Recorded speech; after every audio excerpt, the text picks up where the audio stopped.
ఈ వీడియోలో కొన్ని సైకాలజీకి సంబంధించి ఎస్జిటి స్కూల్ అసిస్టెంట్ రాయబోయే విద్యార్థుల కోసం నేషనల్ ఎడ్యుకేషన్ పాలసీకి సంబంధించి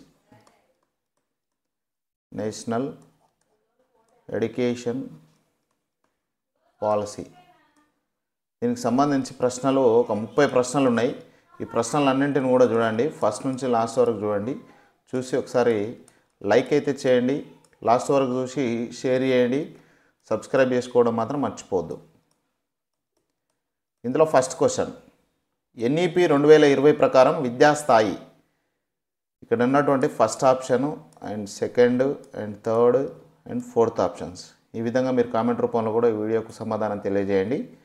ఇక్కడ ఫస్ట్ క్వశ్చన్ ఆన్సర్ వచ్చేసి option 3, 5 + 3 + 3 + 4. Third one is the answer.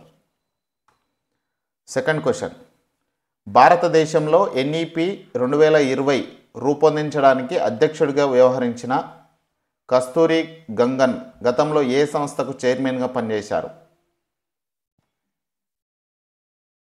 కస్తూరి రంగన్ ఇస్రోకు పనిచేయడం జరిగింది. మూడో ప్రశ్న, ఎన్ఈపి 2020 అధ్యక్షుడిగా పనిచేసిన కస్తూరి రంగన్ కమిటీ తన రిపోర్ట్ను సమర్పించిన తేదీ 31 మే 2019. 31 మే 2019. ఇక నాలుగో ప్రశ్న, ఎన్ఈపి 2020 ప్రకారం మొత్తం ఎన్ని సంవత్సరాలు విద్యా వయస్సు?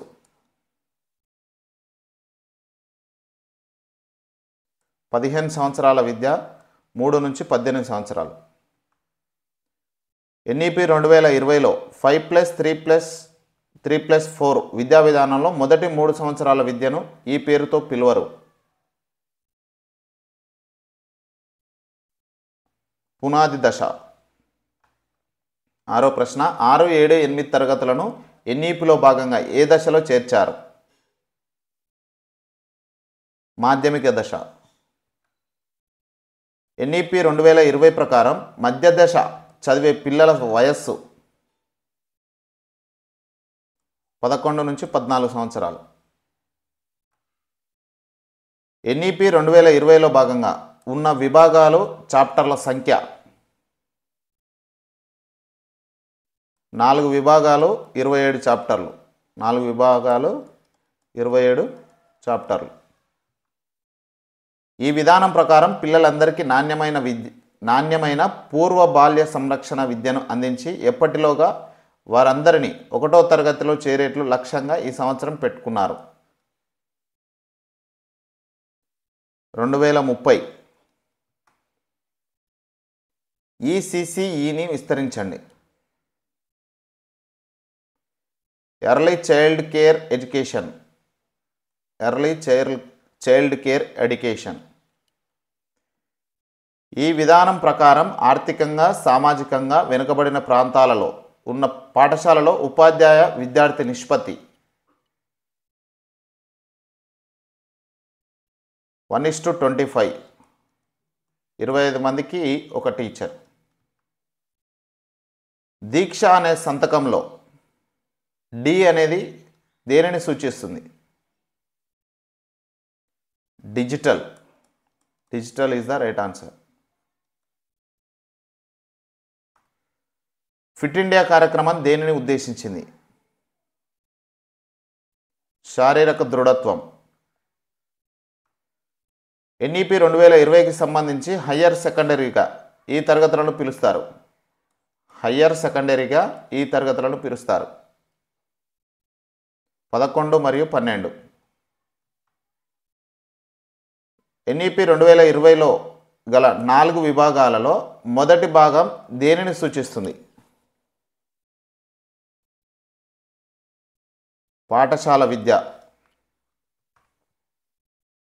National mission on fundamental literacy numeracy కార్యక్రమం యొక్క ముఖ్య ఉద్దేశం. ఎఫ్ఎల్ఎన్ యొక్క ముఖ్య ఉద్దేశం అక్షర జ్ఞానం, సంఖ్యా జ్ఞానం. జాతీయ పుస్తక అభివృద్ధి విభాగం యొక్క ముఖ్య ఉద్దేశం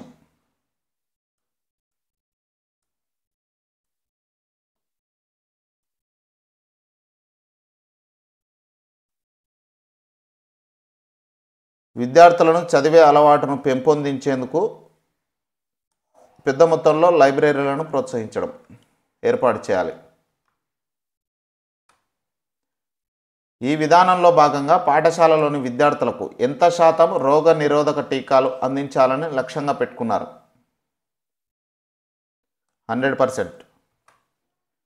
ప్రీ స్కూల్ మొదలుకొని మాధ్యమిక స్థాయి వరకు స్థూల నమోదు నిష్పత్తి 2030లోగా ఎంత లక్ష్యాన్ని పెట్టుకొని సాధించాలని విధానం తెలియపరుస్తుంది? 100%. డ్రాపౌట్ రేట్ అధికంగా ఉన్న ప్రాంతాలలో స్థానిక భాషపై పట్టున్న ఉపాధ్యాయులను నియమించడం, వారి అవసరాలకు తగ్గట్టుగా పాఠశాల పాఠ్య ప్రణాళికలు మార్చడం లాంటి సూచనలు చేయుటకు ఏర్పాటు కాబోయే వ్యవస్థ.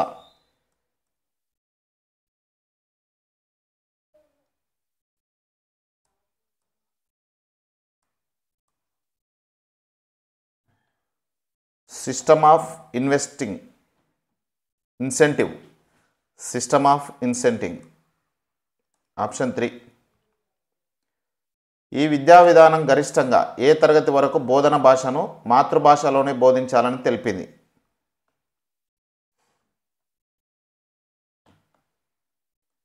8వ తరగతి వరకు. పిల్లలు 2 నుంచి 8 సంవత్సరాల మధ్యకాలంలో చాలా వేగంగా భాషలను నేర్చుకుంటారని, కాబట్టి ఈ తరగతి నుంచి పిల్లలకు బహుభాషలను చదవడం, రాయడం లాంటి నైపుణ్యాలను పెంపొందించాలని ఈ విధానం తెలియపరిచింది. 3వ తరగతి నుంచి బహుభాషా విధానాన్ని ప్రవేశపెట్టారు. పిల్లల్లో భారతదేశ భాషలు, వాటి సాహిత్యం, వ్యాకరణం, రచనలు తెలియజేసేటప్పుడు ఏర్పాటు చేసిన వినోదాత్మక కార్యక్రమం ది లాంగ్వేజెస్ ఆఫ్ ఇండియా. కృత్రిమ మేధస్సు అని దేనికి పేరు? కృత్రిమ మేధస్సు అని దేనికి పేరు?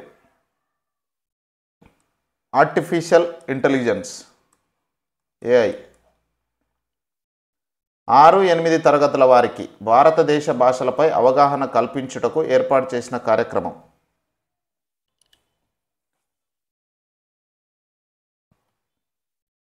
The languages of India. Computer అర్థం చేసుకునే ద్వి అంకాత్మక నిర్దేశ భాషను ఏమంటారు? కోడింగ్. పాఠశాల విద్యకు జాతీయ పాఠ్య ప్రణాళికలను తయారు చేసే సంస్థ NCERT. ఈ విధానం ప్రగతి పత్రం ఇలా ఉండాలని సూచించింది.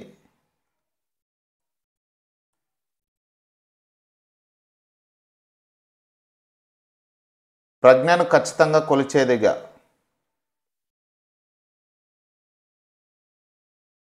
పరాక్ అనే సంస్థ ఏర్పాటు చేయడం వెనుక ముఖ్య ఉద్దేశం ఏంది?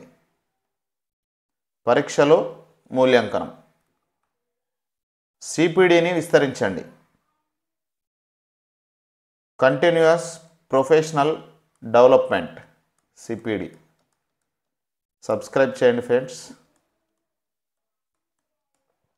అదేవిధంగా లైక్ చేయండి, షేర్ చేయడం మర్చిపోవద్దు. Thank you.